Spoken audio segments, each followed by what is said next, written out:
आइए इस channel easy to learn by B K Mishra के माध्यम से आज हम सूरदास जी के पद की व्याख्या देखेंगे, जिसमें कहा है सूरदास ने, किलकत कान घुटुरुअन आवत, मणिमय कनक नंद के आंगन, बिंब पकड़ी धावत, कबहु निरख हरि आप छाह को, कर सो पकड़न चाहत, तिलक हसती राजत दुई दतिया, पुनि पुनि तिहि गाहत, कनक भूमि पर कर पग छाया, यह उपमाइक राजत, किलकन कान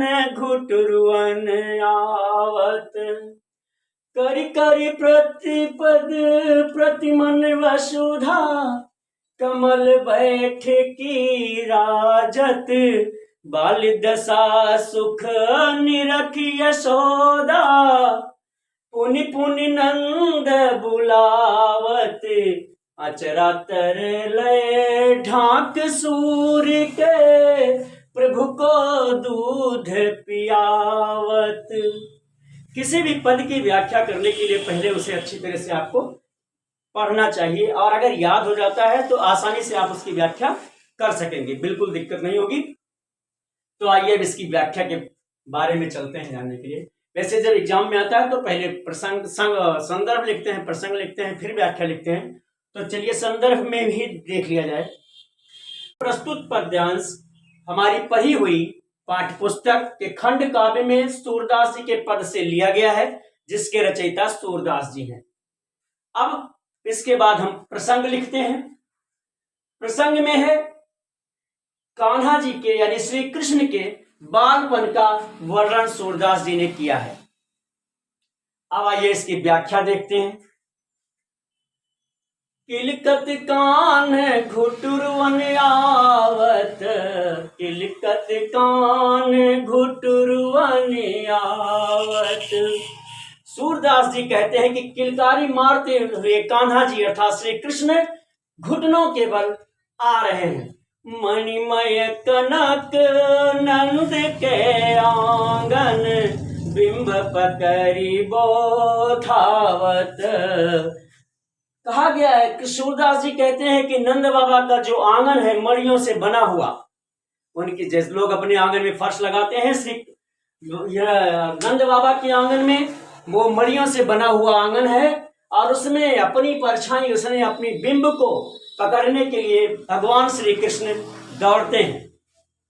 कबहु निरख प्रभु आप छाह को, कर सो पकड़न चाहत। उस मणियों से जो सजा हुआ, मणियों से बना हुआ जो आंगन है, उसमें भगवान श्री कृष्ण अपनी परछाई को जब देखते हैं तो उसे अपने हाथों से पकड़ना चाहते हैं। किलक हसत राजत दे दतिया, पुनि पुनि तिहि गाहत।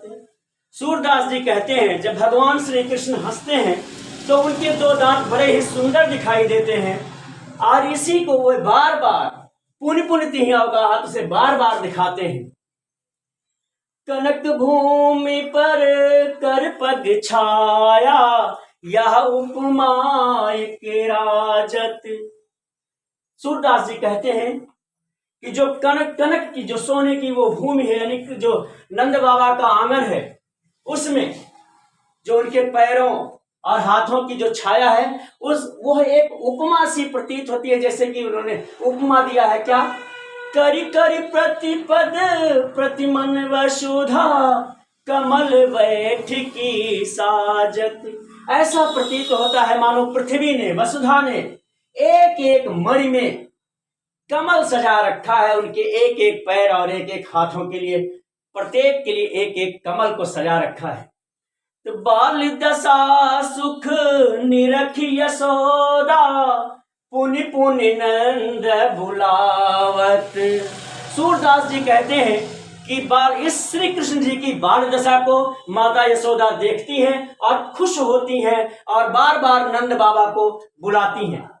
फिर सूरदास जी कहते हैं, अचरा तरे ले ढाक सूरी के, प्रभु को दूध पियावत, किलकत कान घुटुरवन आवत। सूरदास जी कहते हैं, माता यशोदा जब कृष्ण जी थक कर आ जाते हैं माता के पास, तो माता यशोदा उन्हें अपने अचरे के नीचे ढक करके और सूरदास जी के प्रभु को दूध पिलाती हैं। तो काव्य सौंदर्य में हम देखेंगे कि भाषा ब्रज भाषा है, अलंकार अनुप्रास और उपमा है, और मुक्तज्ञ छंद है। तो इस तरह से जितना आपको याद आ सकता है काव्य सौंदर्य में उतना लिखेंगे। कोई जरूरी नहीं कि बहुत ज्यादा लिखा जाए, एक दो लाइन भी लिख करके काम चल सकता है। अब आपको किसी भी तरह की कोई प्रॉब्लम हो, फिजिक्स के न्यूमेरिकल में या डेरिवेशन में, मैथ में, हिंदी के व्याकरण में या इंग्लिश के व्याकरण ग्रामर में, तो आप मेरे व्हाट्सएप नंबर 9452510385 पर लिखकर भेज सकते हैं और आपकी समस्या का निदान आप तक अवश्य पहुंचेगा। अब तक मेरे साथ इस वीडियो में बने रहने के लिए धन्यवाद।